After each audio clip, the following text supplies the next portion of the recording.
May I have your attention, please? May I have your attention, please? Will the real Bitcoin please stand up?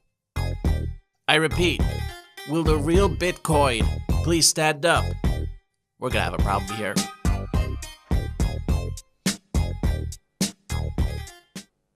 Hello. So the real Bitcoin. You know, I feel awkward with two cameras on me. Ooh, feeling the heat. Ooh. Talking about the real Bitcoin, we have... That wasn't planned, that was just there. Hold on. Bitcoin itself, the real Bitcoin's at $7,200. I didn't plan that, it just happened to be like that. When Bitcoin's so high, you know that Vegeta is prepping himself and training. Not just because he's a financial expert, but 9,000 is coming. We're at $197 billion market cap. It was over 200 billion, but then BitConnects fell a ton of spaces. We'll get to there. Ethereum first. I mean, we're seeing a lot of green right now. Ethereum's at 306. Still, the memes keep coming out. Like this one. Don't underestimate the power of a meme. These things have lasting psychological effects, I'll tell you that. Maybe not. So does the shooting Lambo Moon ones, but Bitcoin Cash continues to be pumped. $652, that makes it, in the last 7 days, it's gone up 75% in value. Now this is like, basically there's almost no reason for it. The same reasons that caused it to fall week after week after week are still there, but we have a fork coming, which kind of is a good opportunity for those invested with a lot of money. I just feel like the pump is caused by people with Chinese miners, people with a lot of money in Chinese miners. And after the fork, I just don't see this being sustainable at all. I just see it going back to the way it was, falling week after week after week. Segwit disgusts him. No ASIC mining exploit? That's despicable. Let me get real for a moment, however. This guy could kick my ass if it ever resulted to physical violence.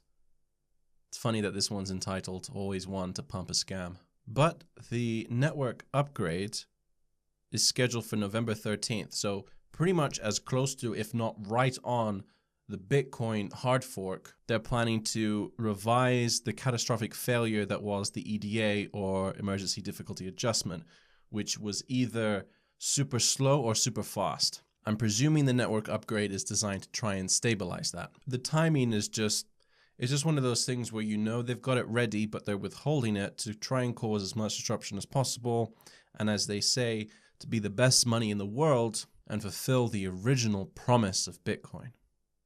So Bitcoin Cash is more profitable to mine than Bitcoin, or it's like parity right now. It depends. Let's consider if people are worried about the speediness of their digital gold and trying to use it as a currency. As we can see here, that's an emphatic no. The price went up. Again, some small gains for everything else. A lot is in the green. Ethereum Classic up 20%. Pretty much everything in the green, including BitConnects, even though it's in number 16. Number 16. The price hasn't actually tanked. If you click on it and have a look, essentially what's happened is they're stating that they've revised the current circulating supply, in which before they had it estimated as too high, and now they've brought that down. Essentially, the way you work out the market cap is you times the going rate by the circulating supply, you equal market cap. Now that the circulating supply is a lot lower, the market cap's a lot lower. Although this kind of confusion, how wrong they got it was pretty crazy. This was nearly at 2 billion.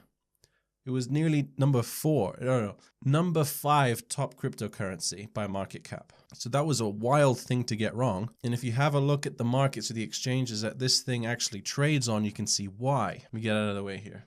So you can see over here, we have all of these different exchanges. This is pretty much the only one you can get BitConnect from. Currently, it has 96% of the volume, a high 96%, essentially 97%. It's funny, if you think about like what centralized exchanges are, we use them all the time. Decentralized exchanges are there, but they're just not very user-friendly. In terms of a centralized exchange, I can't think of a worse one. Not sponsored by Times for Films. I'll wait for this movie to replay. Fitting that we're in the clouds. So it's super centralized in the fact that it's the coin company itself that also has the exchange. This is why you get lots of posts. Well, there was a few yesterday on cryptocurrency saying that CoinMarketCap should delist it. There should be some sort of rule where the coin needs to be on some different exchanges to get listed. The chances for manipulation on price, because they own the only exchange that it's sold from, is about 97%. I'm not saying that they have, but just that they could. But yeah, I've never seen anything like this in all of my months of being into cryptocurrency. Never seen anything like it. Now, a lot of people are celebrating the fact that it's out of the top 10, because if it does get into the top 10, if it gets in the top 5, it's going to get a lot of media attention. There's going to be more people talking about it. And if it's not a sustainable business model and does close and go under, it could be just as bad, if not worse, as the Mt. Gox scenario, which was terrible for Bitcoin and really caused a lot of investor confidence was lost. So a lot of people are celebrating, and I can understand why. That's not to say, though, that it won't get back into the top 10 next year at some point. This depends. It depends on how well competitors do. If ETHConnect or whatever can also take some of the market share, slow down its growth, we'll have to see. Remember though, ETHConnect, they're doing a very big ICO, but the founders are anonymous. They've withheld their identity. Just something to keep in mind. If you're ever worried about BitConnects, just listen to the theme song.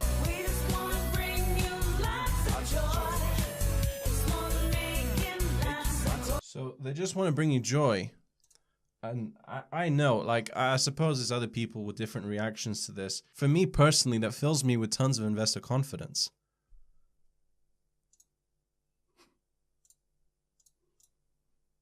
Is Modum the New Walton? That's what it's being talked about. It's talking about being the new Walton. Modum is kind of like a similar type thing. It is designed to cut costs for the supply chain, just like Walton was, just like this is. Do we need a new Walton? Are you expecting the markets to be rational? That's a silly question. What this coin needs, I think, is one or two more big partners. They have some, which is great. I think though, if they were to sign on with like one or two big partners, that would really kickstart the FOMO. We'll have to see, have an eye on this one. Looking at the biggest gainers, there's a pretty funny correlation. So we look at ZenCash for a second and have a look at what their project offers. It's another private currency, but not just currency. It allows private communications in the form of memos, as well as content publishing. You can publish content with ZenCash in what's known as the interplanetary file system. Now, I looked this up. This doesn't actually mean intergalactic file sending. So gap in the market there, guys, I think. So essentially, you can upload and store data. Funnily enough, Factom is number 2 with another double-digit gain. Factom, I've talked about a lot before.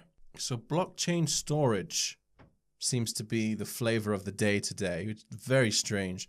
Aeternity and Bytom, loosely related, including Iconomi. It's interesting to see that on the list. All of these are somehow related. Aeternity is a smart wow, look at all of that loss for such a long time. Aeternity is a smart contract application. I'm just thinking, is this because they raised a ton of money in the ICO and killed demand? Potentially. Potentially.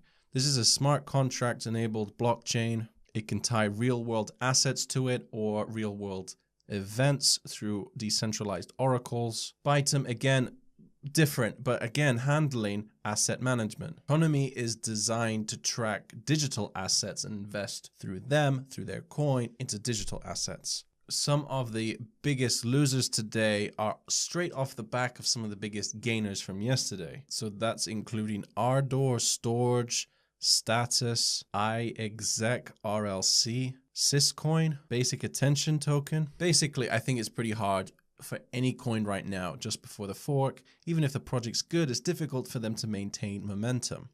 The whole scenario really makes me think of a John Wayne standoff. Now, hold on a sec, I can't explain that. You know those scenes where he's looking across from someone and they're both reaching for their guns?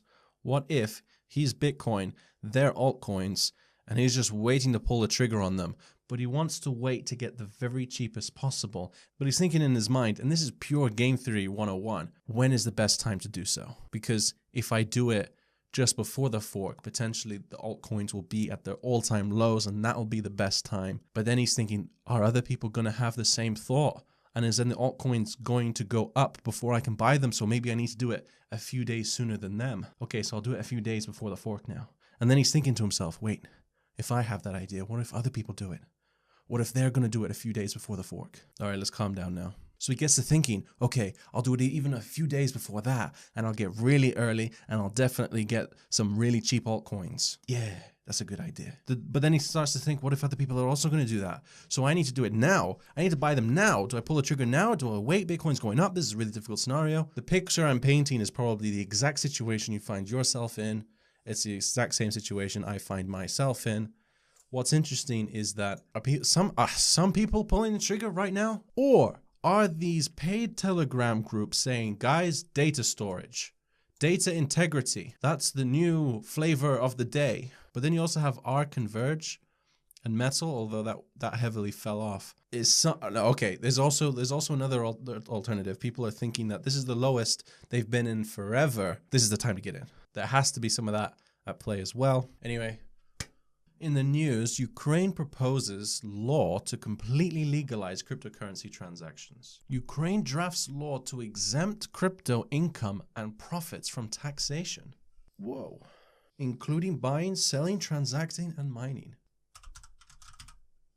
Ukraine is a large country in Eastern Europe known for its Orthodox churches, Black Sea coastline, and forested mountains.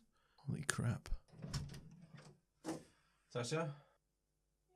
What do you think about moving to Ukraine? It's nice, I hear. I don't think she's going to go for it. Over 100,000 new CoinBase accounts in just one day. Wow. Forks are some of the best things that's ever happened to Bitcoin. When you grow 5% every day, that's huge for adoption. Like, as good as altcoins are in making some people rich, if you want to spread the word about Bitcoin, and you tell one person it's at this price one day, and then the very next day, a very few days later, it's at another price, that is going to drive interest like nothing else. Freedom is great. Unbanking the banked and banking the unbanked is great. Truly revolutionary tech. But be honest, people first get into it because of the money. Brilliant. And this is why we're seeing huge market caps. Oh, and before I forget, Leeds Meetup is happening tomorrow, well, technically today, 4th of November. I'm sorry I upload so late for my people in UK watching me. I'm still jet lagged. 2 o'clock tomorrow, Leeds Town Hall steps. I think interest shown was pretty high, so looking forward to seeing you.